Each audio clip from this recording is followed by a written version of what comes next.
Um, Hello, everyone. Thank you very much for having me here today. I'm truly honored to be speaking today among you. So my talk today is the story of a conversion, or rather conversions in the plural. Last December, I, a first-year PhD student in English, was sitting at the university library looking out the window, which gave to a gloomy Montreal afternoon, a city so far from everything I knew before, and my temporary and maybe even permanent destination as an immigrant. As I was trying to finish two-term papers in the face of fast approaching deadlines, I could not have imagined that one year from then, I would be talking at a digital humanities conference given in memory of the late Professor Sinclair. But as it turned out, a brief conversation at the beginning of summer changed my fate, or my faith for that matter, and I converted to DH. Since I have always been fascinated and mesmerized by immigrant narratives, even before I became an immigrant myself, I decided to build my DH project on the same foundation. As Bert Evans says, we are all ultimately born of human migrations. So we are all migrants in a sense. In a world fraught with mobility and displacement, fictional narratives of migration play a major role in raising awareness and sympathy. But is this all they do? If we take a look at how these works of fiction are often marketed, it feels like it is. However, I believe that we have to alter the ways we look at migration literature. The distinction between migrant, immigrant, refugee, and exile literature is not always clear-cut. Just as it's not always clear what being a migrant entails as opposed to being a refugee. The task of reconceptualizing the genre of migration literature, which is alternatively called diasporic, immigrant, or migrant literature, among many other identifiers, requires a model that would be able to analyze a large range of novels that often recount a quest in search of a better life.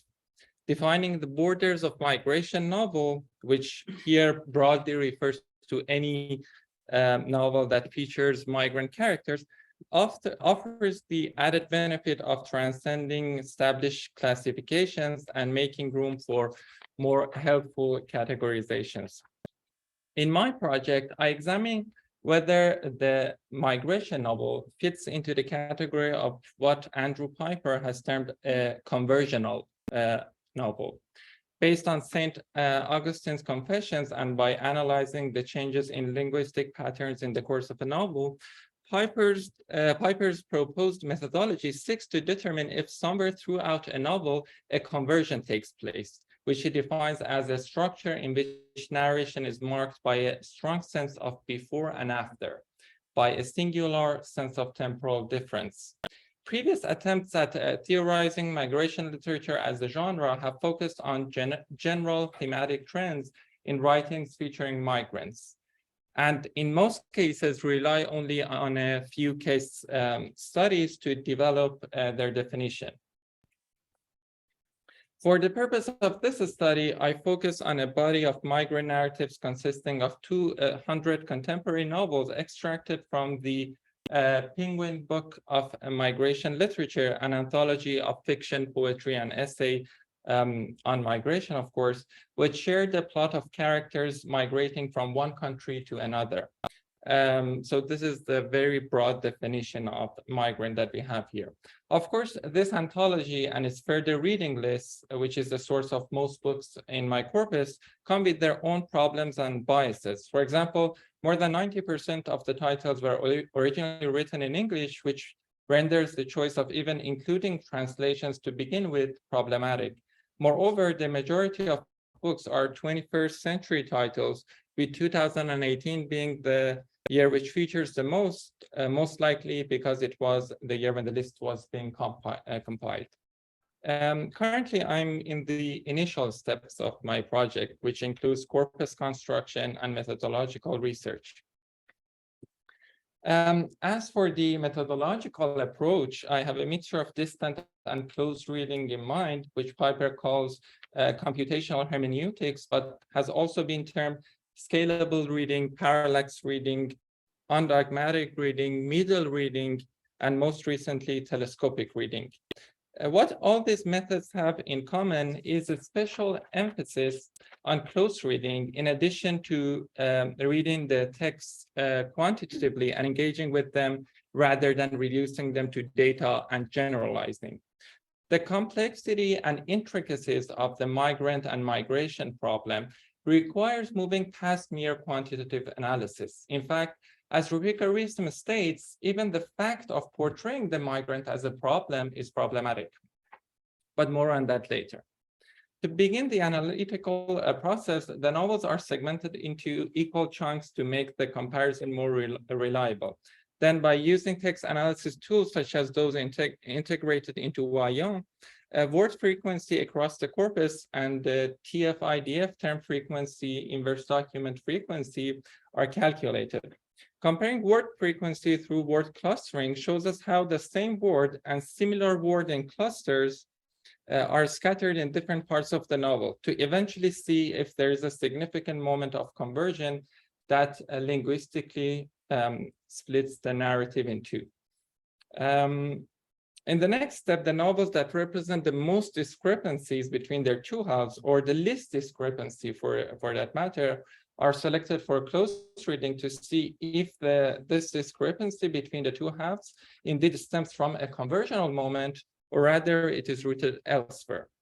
Based on the patterns detected in these selected novels, the model is refined and the process of distant reading is repeated to reduce the so-called scale of conjecture, as Piper puts it.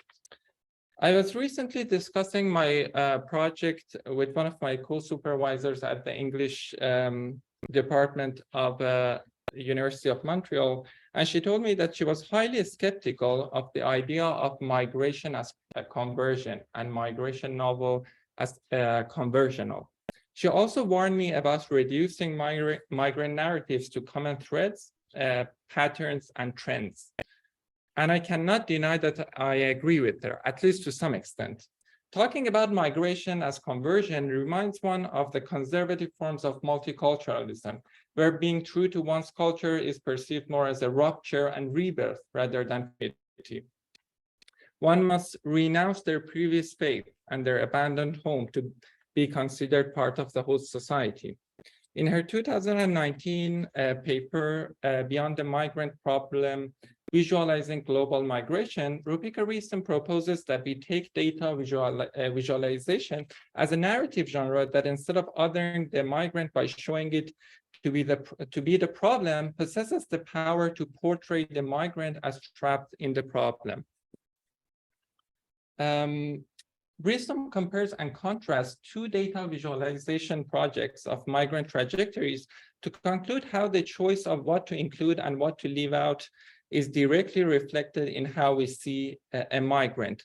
And you can see these two projects. One of them actually shows migrants as kind of darts attacking Europe in a sense, and these are both interactive websites. So here, these are just screenshots. The other one includes specific stories by specific migrants and refugees, tracks their trajectories, the cities that they stopped in, and all the troubles that they encountered in this destination. So it shows it as a journey rather than as an attack in this case.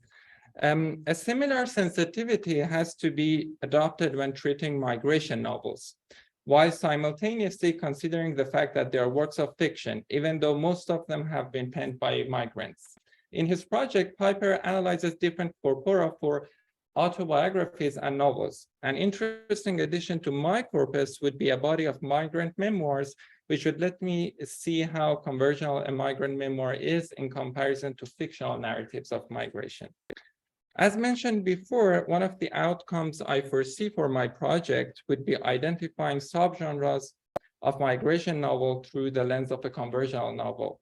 An example of such a subgenre is what Katie Daly-Bruckner has identified as post-9/11 ethnic Bildungsroman. She argues that what is foregrounded in contemporary American immigrant literature is not primarily a racial issue, but one more clearly determined and defined by ethnic identity markers.